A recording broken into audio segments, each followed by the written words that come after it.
আসসালামু আলাইকুম রহমতুল্লাহ। ত্রয়োদশ জাতীয় সংসদ নির্বাচন 2026 কেন্দ্র করে কিছু গুরুত্বপূর্ণ কথা আপনাদের মাঝে তুলে ধরব।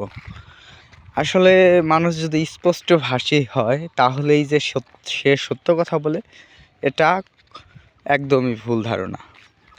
বিএনপির ডাকসুর ভিপি পদপ্রার্থী আবিদুল ভাই অত্যন্ত মোচৎকার কথা বলেন, কথার ভিতর মাধুর্য মিশিয়ে কথা বলেন। তার মানে যে সে সত্য কথা বলেন, এটা কিন্তু একদমই ভুল। আমরা কিন্তু জানি বিএনপি কোনো মতেই জুলাই মেনে নিতে পারে না, আর গণভোটে কোনো মতেই তারা হ্যাঁতে রায় দিবে না। কারণ গণভোটে যদি হ্যাঁতে রায় প্রদান করা হয় তাহলে তাদের লস। কারণ তারা তো ইতিমধ্যে জেনে এবং ভেবে বসে আছেন যে তারাই বাংলাদেশের পরবর্তী প্রধানমন্ত্রী। তো গণভোটে যদি তারা হ্যাঁতে রায় দেয় তাহলে সংসদে তাদের ভাগিদার বসানো, রাষ্ট্র পরিচালনায় তাদের ভাগিদার বসানো, তারা নিজেরা মত মতন করে কোনো চুরি ডাকাতি করতে পারবে না। কিন্তু আমি কিছু কথা বলতে চাই। এই ফিল্ডটা হলো আমাদের প্রায় 800 একর জমির। আর এই ফিল্ডের মাঝেই আমি 3টি গুরুত্বপূর্ণ দিক তুলে ধরবো, যেগুলো ত্রয়োদশ জাতীয় সংসদ নির্বাচনের অনেকটা ভূমিকা রাখে। এই যে ফিল্ডটা দেখতেছেন, এই সবই অনিয়ন সিড। আর ওই যে দূরে তাল গাছের মতন দাঁড়িয়ে রয়েছে সারে সারে, এই সাইডে আগে দেখাই, ওটা হলো খাম্বা।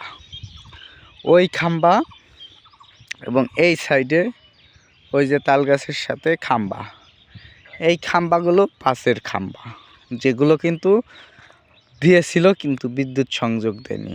আর এই যে 800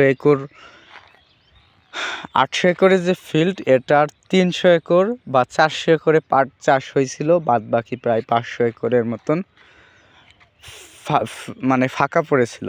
এমন একটা স্থানে যদি পাট পেঁয়াজ চাষ না হয় তাহলে মনে করেন কেমন। এই পাট চাষ কেন হয়েছিল না, তারও একটি কারণ আছে। এই তারেক জিয়া এমনভাবে দুর্নীতি করা শুরু করেছিল যে তারপরে বিভিন্ন জায়গা থেকে পাটের সিড আসা বন্ধ হয়ে গেছিলো, যার কারণে আপনার লাইসেন্স দেখিয়ে তারপরে আপনার পাটের বীজ তো কৃষক পায়নি, আরও 5,000 টাকা কেজি হয়েছিল। আর এই যে খাম্বা, এই খাম্বা তো মানে ভাইরাল খাম্বা, একে আর ভাইরাল করতে হবে না। তো আমরা মানুষ এখন আর আমার মনে হয় অতটা বোকা নেই। কোনটা সত্য কথা, কোনটা সত্য কোনটা মিথ্যা, এটা মানুষ ইতিমধ্যে জেনে গেছে। সো আপনারা আপনাদের মূল্যবান ভোট ভেবে চিনতে দিবেন। কোনো পামে পড়ে ফ্যামিলি কার্ডের মতন মানে একবারে ভুয়া একটা, যেখানে বলতেছে নেতাকর্মীরা অপপ্রচার করতেছে যে এরা নাকি এই ফ্যামিলি কার্ড দিলে সবজিওয়ালা সবজি দিবে, ব্যাংকওয়ালা টাকা দিবে, এই কত বাহানা। আসলে মানুষ এখনও এমন বোকা আছে, এই সব কথা গিলে, আমি কিভাবে গিলে বুঝতেছি না। তো এই ছিল আজকের ভিডিও। আসসালামু আলাইকুম।